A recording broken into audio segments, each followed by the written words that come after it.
एक और अमेरिका ने सीरिया में आतंकी शिविरों पर बरसाए बम तो इजराइल के जमीनी हमले में 29 फिलिस्तीनियों की मौत। अमेरिका सेना ने सीरिया में इस्लामिक स्टेट के शिविरों पर बमबारी की। इसकी जानकारी यूएस सेंट्रल कमांड ने दी। अमेरिकी सेना ने शनिवार को एक बयान में कहा, अमेरिकी सेना ने इस सप्ताह की शुरुआत में सीरिया में इस्लामिक स्टेट के शिविरों पर हवाई हमले किए। यूएस सेंट्रल कमांड के बयान में कहा गया कि हमारी युद्ध क्षति का आकलन चल रहा है और नागरिक हताहतों का संकेत नहीं है।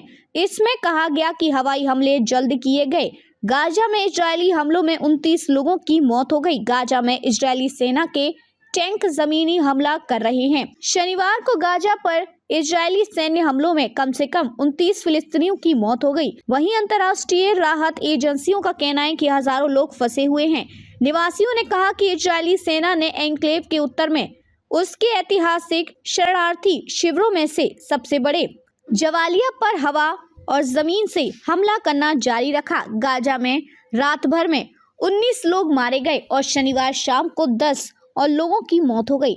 जब इजरायली ने जवालिया में 2 घरों और मध्य गाजा में नोसीरा शिविर पर हमला किया। चिकित्सकों का कहना है कि मरने वालों की संख्या बढ़ सकती है क्योंकि कई घायलों की हालत गंभीर है।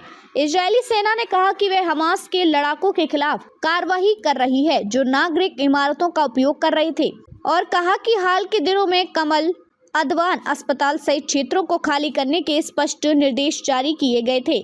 इजरायली सेना ने पूरे गाजा पट्टी में सैन्य अभियान जारी रखा है। रॉयटर के मुताबिक शनिवार टैंक की गोलीबारी, नजदीक से की गई गोलीबारी और हवाई हमलों में 20 से अधिक लड़ाकू मारे गए हैं।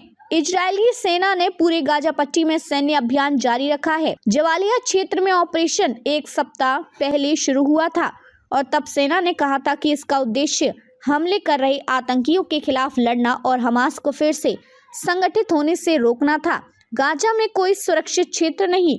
हमास इस बात से इनकार करता है कि उसके लड़ाके जानबूझकर नागरिक क्षेत्रों के अड्डे के रूप में इस्तेमाल करते हैं। फलस्तीनी स्वास्थ्य अधिकारियों ने पिछले सप्ताह जवालिया में मारे गए लोगों की संख्या लगभग 150 बताई है।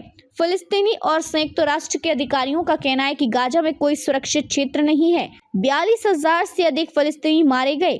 फलस्तीनी स्वास्थ्य मंत्रालय का कहना है कि उत्तरी गाजा में भोजन, ईंधन और चिकित्सा आपूर्ति की गंभीर कमी पर भी चिंता व्यक्त की है और कहा है कि वहां अकाल का खतरा है। गाजा के स्वास्थ्य मंत्रालय के अनुसार आतंकवादी समूह हमास को खत्म करने के उद्देश्य से गाजा में इजराइल के सैन्य अभियान के 1 साल पहले शुरू होने के बाद से 42,000 से अधिक फिलिस्तीनी मारे गए हैं।